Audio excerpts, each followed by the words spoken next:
Great job, everybody. Thank you, Dwayne. It's great being in a partnership with you, keeping government out of our lives. That's what you do so well at the Brownsburg Town Council. Your town runs well, and it runs efficiently, and you have great citizens because you let them be great citizens. Thank you. We also have Rob Kindle, I see from the Town Council out in the audience there. Rob, thank you for your leadership as well. Thank you for your organization and putting this together. Really quick, folks, I know it's hot as well. This day is not about me. It's not about Congress. It's not about Dwayne and the council. This day is about the founding of the greatest nation this world has ever seen. And that's not bragging. That's historical fact. We have something called American exceptionalism. And you know what? I fear that it's not being taught in our schools anymore. And if so, it's not being taught very well, which is another purpose for today.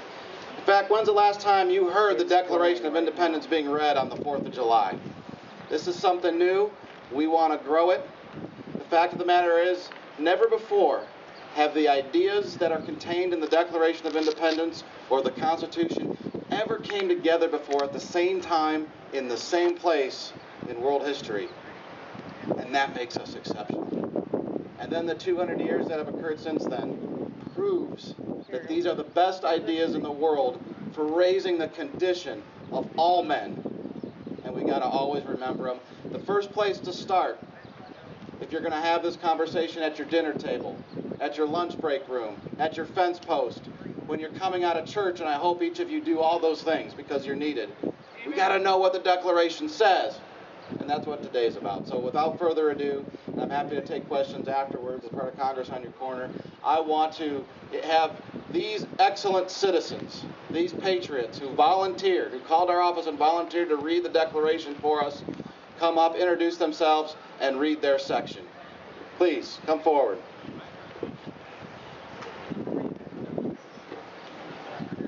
Thank you, sir. I'll put the microphone up. Just speak real loud in front of it. I hope this isn't the last time we're going to be able to do this. The Declaration of Independence.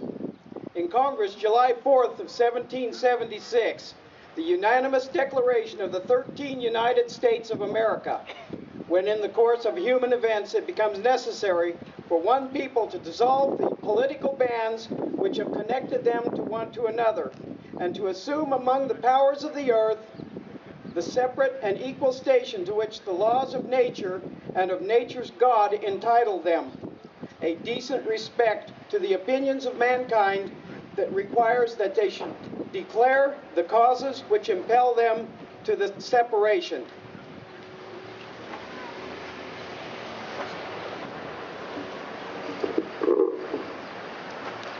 We hold these truths to be self-evident, that all men are created equal, that they are endowed by their Creator with certain unalienable rights, that among these are life, liberty, and the pursuit of happiness.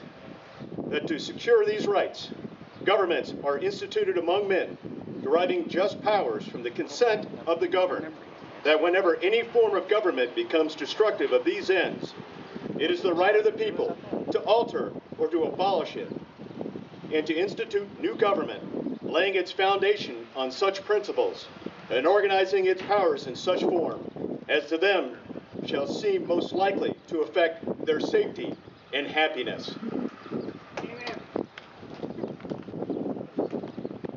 Prudence, indeed, will dictate the governments long established should not be changed for light and transient causes. And accordingly, all experience hath shewn that mankind are more disposed to suffer, while evils are sufferable, than to right themselves by abolishing the forms to which they are accustomed.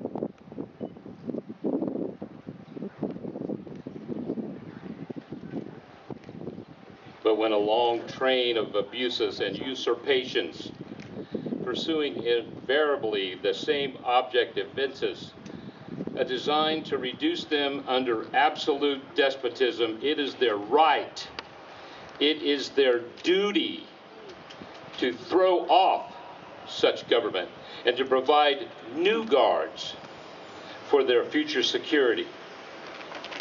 Such has been the patient sufferance of these colonies, and such is now the necessity which constrains them to alter their former systems of government.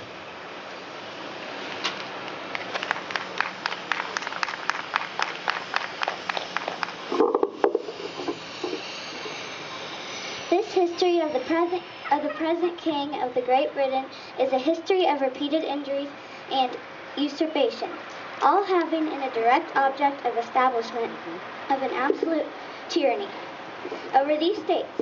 To prove this, let facts be submitted to a candid world.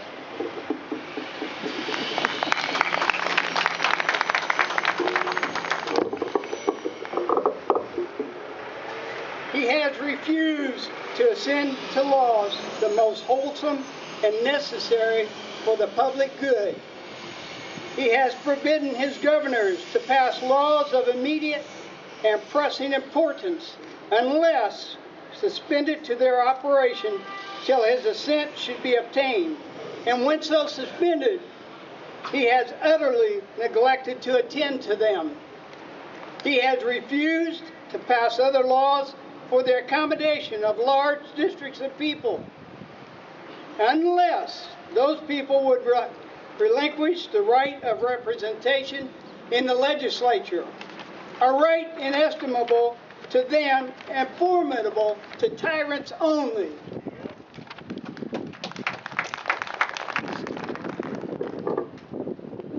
He has called together legislative bodies at places unusual, uncomfortable, and distant from the depository of their public records, for the sole purpose of fatiguing them into compliance with his measures.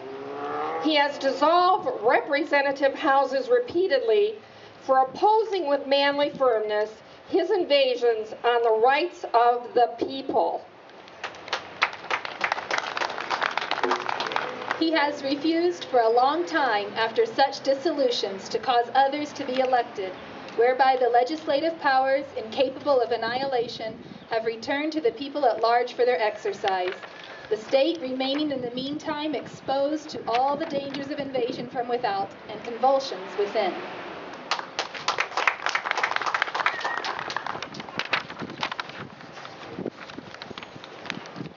He has endeavored to prevent the population of these states, for that purpose obstructing the laws for naturalization of foreigners, refusing to pass others to encourage their migrations hither, and raising the conditions of new appropriation of lands. He has observed the administration of justice by refusing his assent to laws for establishing judiciary powers.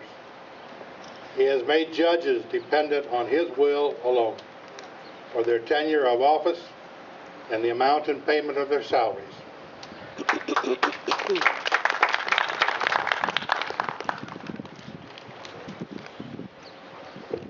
He has erected a multitude of new offices and sent hither swarms of officers to harass our people and eat out their substance.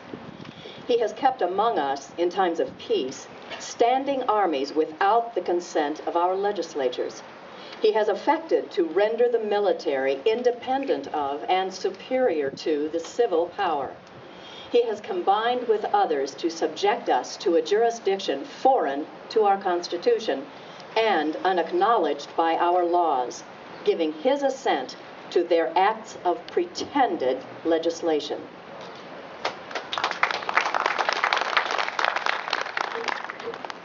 For quartering large bodies of armed troops among us, for protecting them by mock trial from punishment for any murders which they should commit on the inhabitants of these states, for cutting off our trade with all parts of the world, for imposing taxes on us without our consent.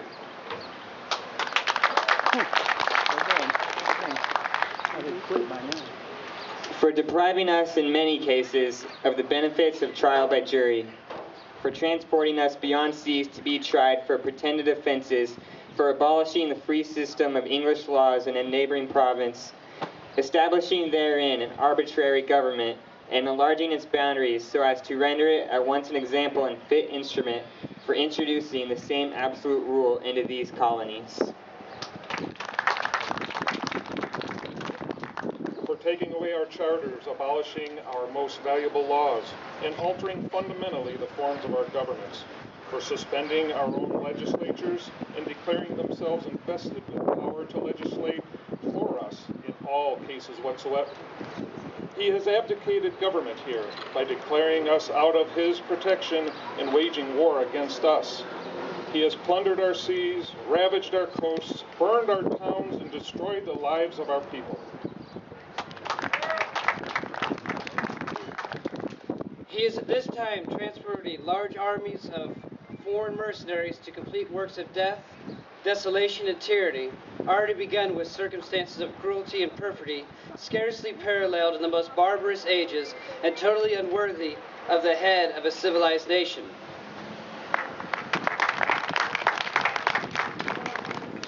He has constrained our fellow citizens, taken captive on the high seas, to bear arms against their country, to become the executioners of their friends and brethren, or to fall themselves by their hands.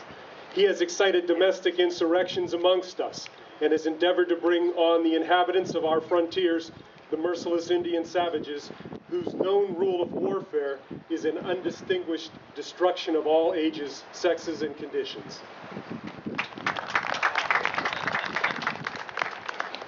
In every stage of oppressions, we have petitioned for redress in the most humble of terms. Our repeated petitions have been answered only by repeated injury. A prince whose character is thus marked by every act which may define a tyrant is unfit to be a ruler of a free people.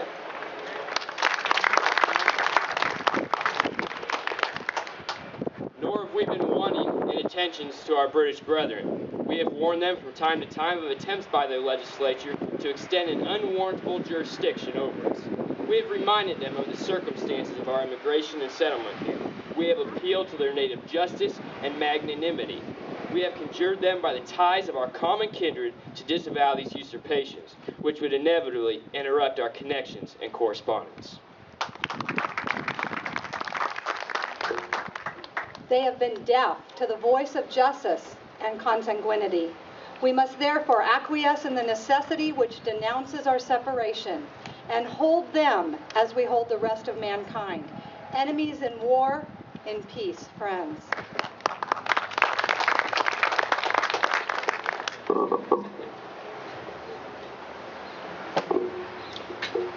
We, therefore, the representatives of the United States of America in General Congress, assemble, appealing to the Supreme Judge of the world for the rectitude of our intentions, do, in the name and the authority of the good people of these colonies, solemnly publish and declare that these United States are and of a right to be free, independent states, that they are absolved from all allegiance to the British Crown, and that all political connection between them and the state of Great Britain is and ought to be totally dissolved.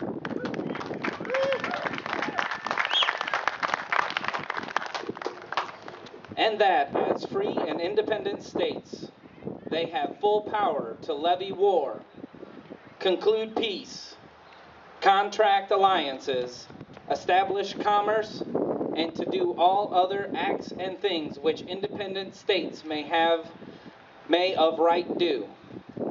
And for the support of this declaration, with a firm reliance on the protection of divine providence, we mutually pledge to each other our lives, our fortune, and our sacred honor.